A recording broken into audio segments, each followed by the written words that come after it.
Simply Creepy, and today we're going to be talking about Leonarda Ciancullia.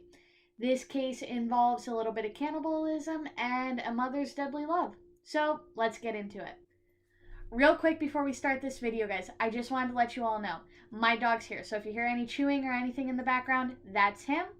And I'm sorry, I tried to learn how to pronounce these names as well as the places in Italy, but my pronunciation is going to be off. Sorry about that, but let's get into it. Leonarda was born in 1893 to Amelia and Mariano Ciancullia. Amelia was actually raped by Mariano, and during this time, women couldn't really go to the police for these kinds of things out of risk of being shamed by their entire town. And she ended up actually marrying her attacker and having a baby with him, hence Leonarda coming into the world. But she wasn't really taken care of.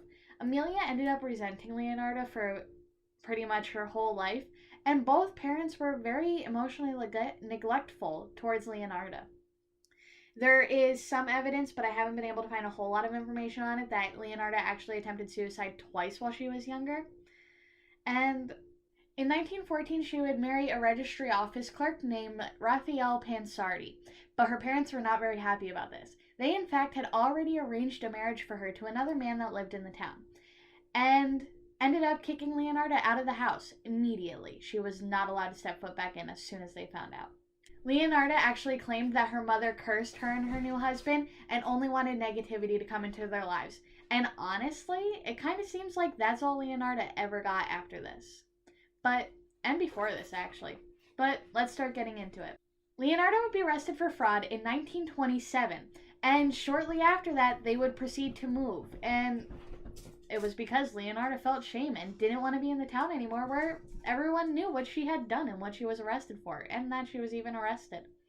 And back then, this kind of stuff didn't follow you, so moving to a new town, she completely got out of it. But they would also move again in 1930, when their new house was destroyed by an earthquake. Yeah.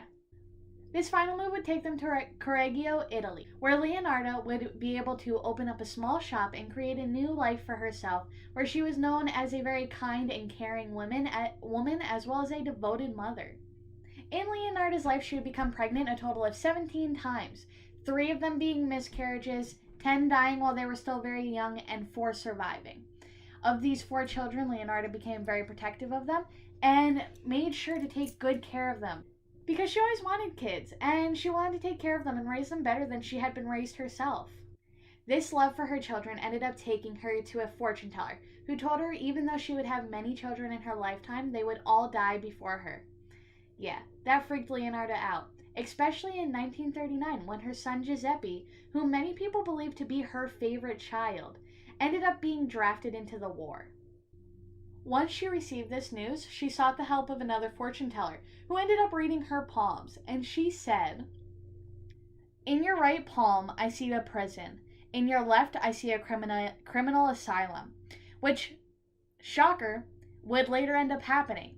Yeah, so let's get into the actual murders.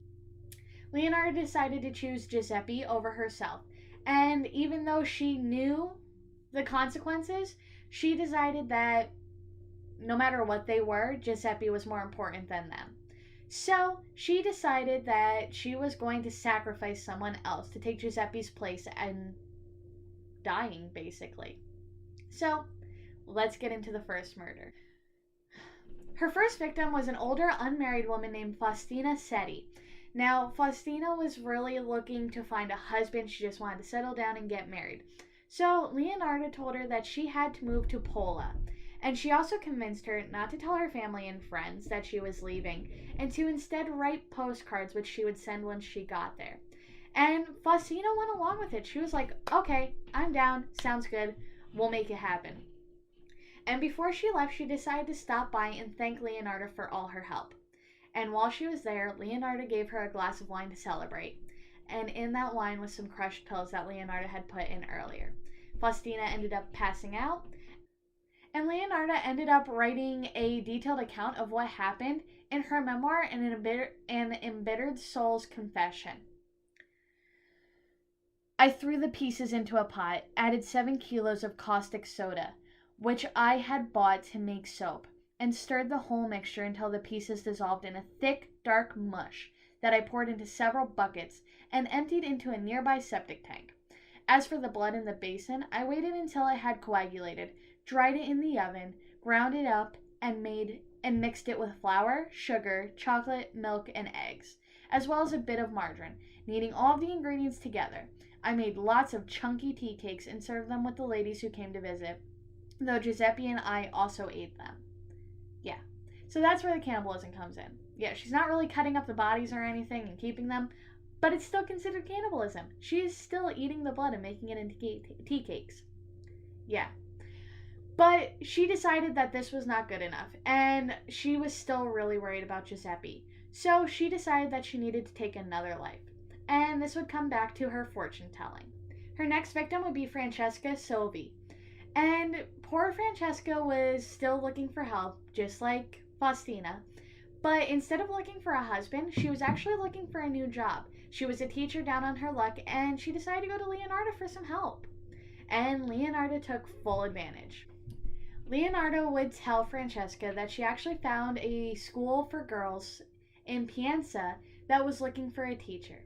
And Francesca didn't think anything of it. She was like, okay, sounds good, and did the exact same thing as Faustina.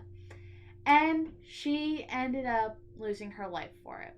Leonarda did the exact same thing, only this time, instead of pouring her fat into a septic tank, she decided that she was going to turn it into soap. And it actually sold pretty well in the town, and a lot of people were really into it. But again, Leonarda did not think this was enough for Giuseppe's life, and decided that she needed to take another one.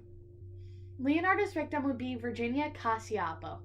And while she did do all the same stuff, giving her basically the same spiel, saying that she found there was a job for her in Florence, and she needed to go there, and come see Leonarda before she left, and don't tell your family, just write them postcards.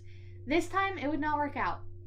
Now, Virginia did still pass away, and Leonarda did detail this one again in her memoir.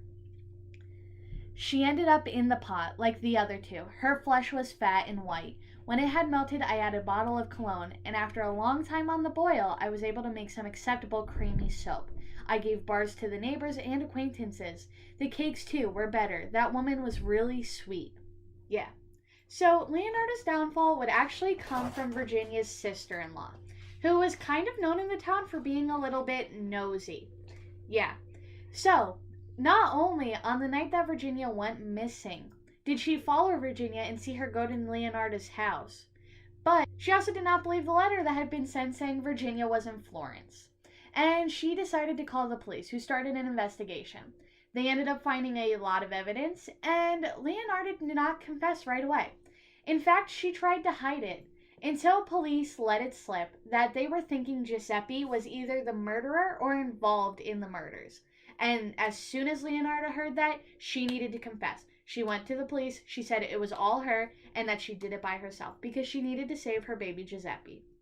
Yeah.